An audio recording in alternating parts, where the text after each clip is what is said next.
Plus de 9 entreprises sur 10 échouent avant d'atteindre leur 5e année. Et pourtant, ceux qui réussissent n'avaient pas plus d'informations, pas plus de certitudes, pas plus de garanties que les autres. Alors pose-toi cette question essentielle.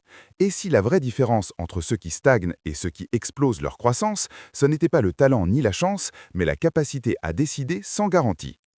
Jeff Bezos l'a résumé avec brutalité, les décisions importantes se prennent souvent avec seulement 70% des informations. Attendre la certitude, c'est déjà perdre la course. Aujourd'hui, on va parler de ce mindset entrepreneurial que personne ne t'enseigne vraiment, celui qui consiste à avancer alors que le marché est flou, que les chiffres ne sont pas parfaits et que le risque est réel. C'est ce facteur invisible qui sépare les entrepreneurs qui analysent éternellement de ceux qui exécutent, ajustent et créent de l'attraction. Si tu veux des stratégies concrètes, orientées résultats, et pas de motivation vide, like cette vidéo et abonne-toi maintenant. Ici, sur Mindset Action, on parle de décisions business réelles, de ROI, de croissance et d'impact.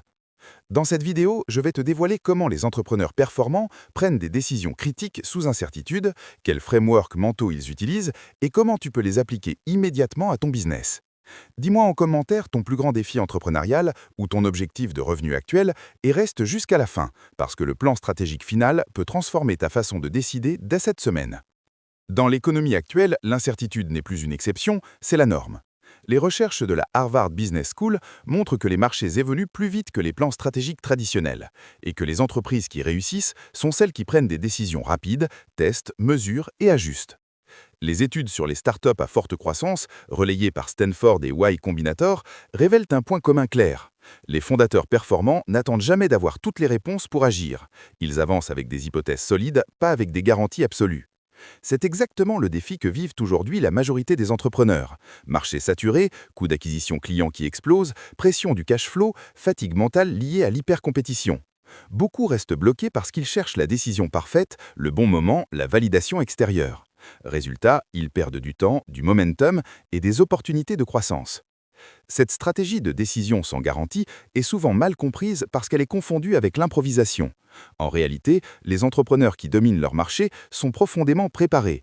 Ils utilisent des données, des scénarios, des marges de sécurité et des plans de repli. Ce mindset est validé par des entreprises qui ont généré des millions de chiffres d'affaires, pivoté intelligemment et construit une valorisation durable. Décider sans garantie n'est pas un pari aveugle, c'est un avantage compétitif structuré.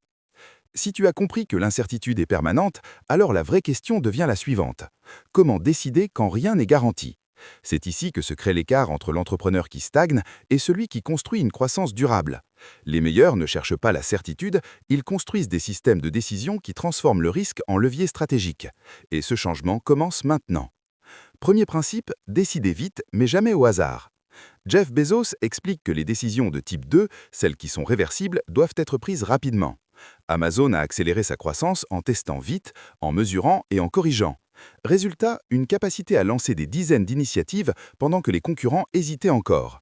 Concrètement, cela signifie définir à l'avance quelles décisions peuvent être corrigées et agir sans paralysie. Deuxième principe, raisonner en scénario, pas en prédiction. Les entrepreneurs performants ne demandent pas « est-ce que ça va marcher ?», mais que se passe-t-il si ça marche, si ça stagne ou si ça échoue. Elon Musk utilise ce raisonnement pour SpaceX, en intégrant l'échec comme une variable prévue. Cette approche réduit le stress décisionnel et augmente la résilience financière.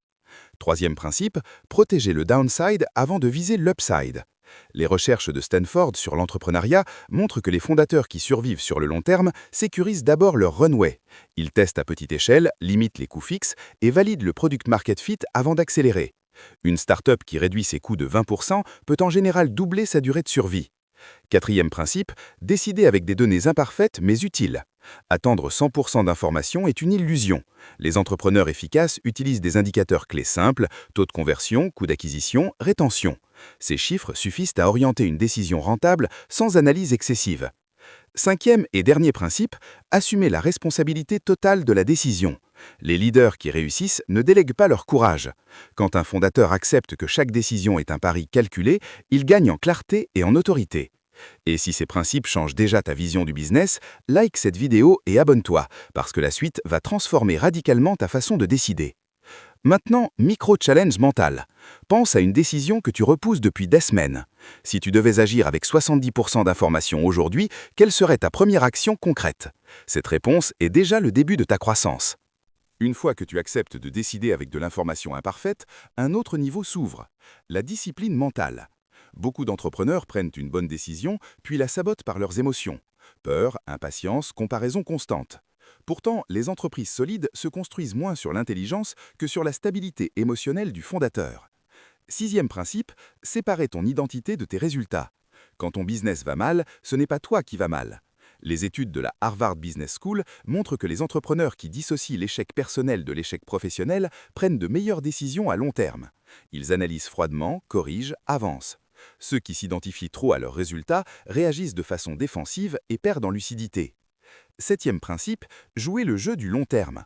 Les décisions les plus puissantes ne donnent souvent aucun résultat immédiat. Warren Buffett parle de patience agressive, agir avec détermination, puis laisser le temps faire son travail.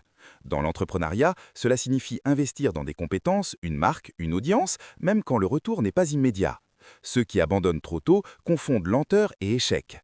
Huitième principe, créer des rituels de décision. Les entrepreneurs performants ne décident pas n'importe quand, ils choisissent des moments précis, loin de l'urgence. Une étude du MIT montre que la qualité des décisions augmente quand elles sont prises dans des états mentaux calmes. Bloquer 1 heure par semaine pour analyser, décider et planifier peut transformer totalement ta trajectoire. Neuvième et dernier principe, arrêter de chercher la permission. Beaucoup attendent l'approbation d'un mentor, de la famille, du marché. Mais l'entrepreneuriat ne récompense pas l'attente, il récompense l'initiative responsable. Les leaders avancent, observent la réaction, puis ajustent. La permission vient toujours après l'action, jamais avant. Dixième et dernier principe, transformer chaque décision en apprentissage. Qu'elle réussisse ou non, une décision doit produire une leçon. Les entrepreneurs qui progressent le plus vite documentent leurs choix, leurs hypothèses et leurs résultats. Avec le temps, ils construisent une intelligence stratégique que personne ne peut leur enlever. Si tu sens que ta vision s'élargit, reste jusqu'à la fin, parce que la prochaine partie va te montrer comment passer de la décision à l'exécution sans te disperser, et pourquoi la majorité échoue exactement à ce stade. Décider, c'est une chose. Exécuter sans se disperser, c'en est une autre. C'est ici que beaucoup d'entrepreneurs tombent, non pas parce qu'ils ne manquent pas d'idées, mais parce qu'ils en ont trop. Ils commencent fort, pleins d'énergie, puis s'épuisent en changeant de direction chaque semaine. La vérité est simple, la clarté bat toujours la motivation. 11e principe, une décision majeure mérite une exécution monotone. Le succès n'est pas spectaculaire au quotidien, il est souvent répétitif, presque ennuyeux. Les entrepreneurs qui gagnent acceptent de faire la même chose longtemps, même quand l'ego réclame de la nouveauté. Ce n'est pas la variété des actions qui crée les résultats, mais leur constance. 12e principe, réduire avant d'augmenter. Au lieu d'ajouter sans cesse de nouvelles stratégies, commence par enlever. Moins de projets, moins d'objectifs, moins de distractions. Des recherches en psychologie cognitive montrent que la surcharge de choix diminue la performance. Quand tu simplifies, ton énergie se concentre, ta vitesse augmente, ta vision devient plus nette. 3e principe, mesurer ce qui compte vraiment. Beaucoup travaillent dur sur des indicateurs qui flattent l'ego, mais ne font pas avancer le business. Les entrepreneurs efficaces identifient 1 ou 2 mesures clés et les suivent obsessionnellement. Pas pour se mettre la pression, mais pour rester alignés avec la réalité. 4e principe, protéger ton attention comme un capital. Ton temps est important, mais ton attention l'est encore plus. Chaque notification, chaque comparaison, chaque distraction mentale te vole une partie de ta puissance. Les entrepreneurs qui réussissent structurent leur environnement pour penser clairement. Silence, routine, limites claires. 5e et dernier principe, accepter la lente transformation. Le vrai changement ne se voit pas jour après jour, il se révèle soudain après des mois de travail invisible. Beaucoup abandonnent juste avant ce moment. Ceux qui continuent comprennent que l'absence de résultats visibles n'est pas un signe d'échec, mais souvent un signe de maturation. À ce stade, quelque chose change en toi. Tu ne cherches plus l'approbation ni l'excitation permanente. Tu avances avec calme, avec intention. Et c'est précisément cet état qui précède les percées majeures. Dans la prochaine partie, on va parler d'un sujet que peu osent aborder. Pourquoi certains entrepreneurs réussissent sans tout comprendre, pendant que d'autres échouent malgré une grande intelligence. Et ce que tu dois absolument intégrer pour ne pas tomber dans ce piège. Progressivement, quelque chose change à l'intérieur de toi. Tu n'attends plus un miracle, tu deviens le processus. Tu ne cours plus après le succès. Tu construis les fondations qui le rendent inévitable. Ce chemin n'est pas rapide, il n'est pas glamour, mais il est réel. Et ceux qui le suivent jusqu'au bout découvrent une vérité simple et puissante. Ce n'est pas le talent qui crée la liberté, c'est la constance maîtrisée. Et maintenant, une question essentielle se pose. Es-tu prêt à continuer, même si personne ne remarque encore ton effort ? Parce que la prochaine étape demande quelque chose de plus profond encore. Rester fidèle à ta vision quand le monde te propose d'abandonner. À la fin de cette histoire, il ne reste plus de promesses vides. Il ne reste que toi face à ce que tu es devenu en chemin. Tu n'es plus la même personne qu'au début, même si le monde ne l'a pas encore remarqué. Quelque chose en toi a changé de façon irréversible. Tu as appris que le succès n'est pas un moment spectaculaire, mais une accumulation silencieuse de choix difficiles. Tu as compris que personne ne viendra te sauver, te pousser ou te motiver chaque jour.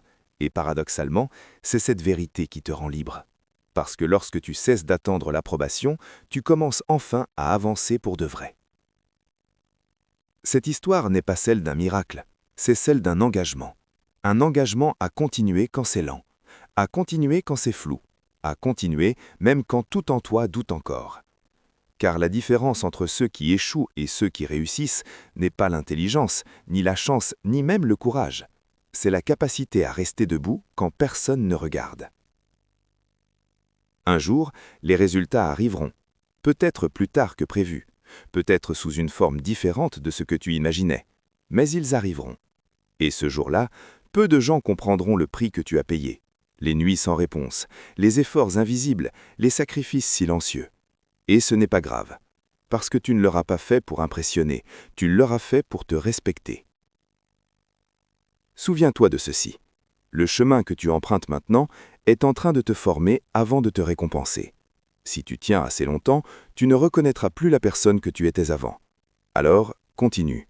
Pas avec agitation, pas avec peur, mais avec une détermination calme, profonde, indestructible. Car ceux qui gagnent à la fin sont toujours ceux qui ont refusé d'arrêter au milieu.